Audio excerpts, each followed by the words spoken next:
मुलांनो, कल्पना विस्तार हा निबंधाचा एक प्रकार आहे, तो आपण पाहूयात.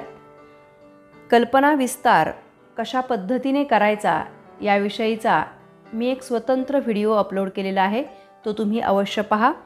आत्ता आपण कल्पना विस्तार करताना घ्यावयाची काळजी याविषयी 2-3 मुद्दे पाहूयात. कल्पनाप्रधान लेखन कौशल्याचा उद्देशच कल्पना करता येणे हा आहे. मुख्य कल्पना निबंधाच्या शीर्षकातच दडलेली असते. एकातून दुसरी कल्पना अशी कल्पनांची साखळी लेखन कौशल्य वाढवते. कल्पना वास्तवाला धरून किंवा गमतीदार असावी. विषयासंबंधी सुचलेल्या कल्पनांचा विस्तार करावा. इथे मी पुस्तकामध्ये असणारा मी पक्षी झालो तर हा कल्पना विस्तार करण्यासाठी निबंध घेतलेला आहे. लहानपणापासून मला पक्ष्यांचे खूप आकर्षण आहे. लहानपणी अंगणात येणाऱ्या पक्ष्यांचे मी निरीक्षण करत असे.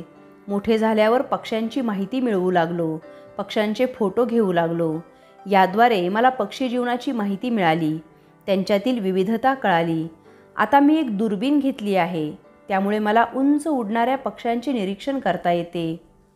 एकदा पक्ष्यांचे निरीक्षण करताना माझ्या मनात आले, खरंच मी पक्षी झालो तर आहा, मला सुंदर पंख, सुंदर रंग, मऊ अंग मिळेल. माझा रंग आकर्षक असेल. कदाचित डोक्यावर तुरा आणि लांब शेपटी पण असेल. मी पक्षी झालो तर किती मजा येईल. मी तर उडत उडतच शाळेत जाईन. रस्त्यावरचे खड्डे, वाहतूक कोंडी या साऱ्यांचा त्रास टळेल. कुठे जायचे असेल तर रांगा लावा, तिकिटे काढा, तिकिटांची चिंता करा, हे सगळे संपेल. पासपोर्ट, व्हिसा असले त्रास संपतील. हजारो किलोमीटरचा प्रवास विना तिकीट करेन. 7 समुद्रापार जाईन. विविध देशांना भेटी देईन. कधीही कुठेही माझे पंख पसरवून उडेन. जगातील सर्व सुंदर स्थळांना भेटी देईन.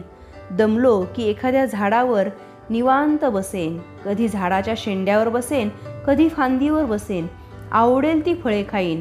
वाटेल तिथे पाणी पिईन. कधी ढगात जाईन, कधी उंच आकाशात उडेन. स्वच्छंदपणा, स्वातंत्र्य, फक्त आनंद. काय बहार येईल. पक्षी झाल्यावर अभ्यासाची कटकट नाही, परीक्षेची भीती नाही, कोणते शिक्षण घ्यावे, कोणती नोकरी करावी याची काळजी नाही, घराचा जागेचा प्रश्न नाही. मनात आले त्या पक्ष्यांच्या जगात पण काही प्रश्न असतीलच की. पक्षी होऊन वेगवेगळे देश पाहिले तर त्याचे वर्णन मी कोणाला सांगणार, कारण पक्षी जगतातील इतरांना त्याचे कौतुक वाटणार नाही.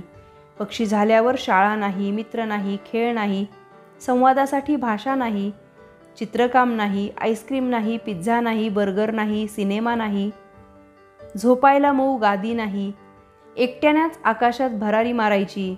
नको रे बाबा पक्षी होणे. पक्षी होण्यापेक्षा मी आपला माणूसच बरा.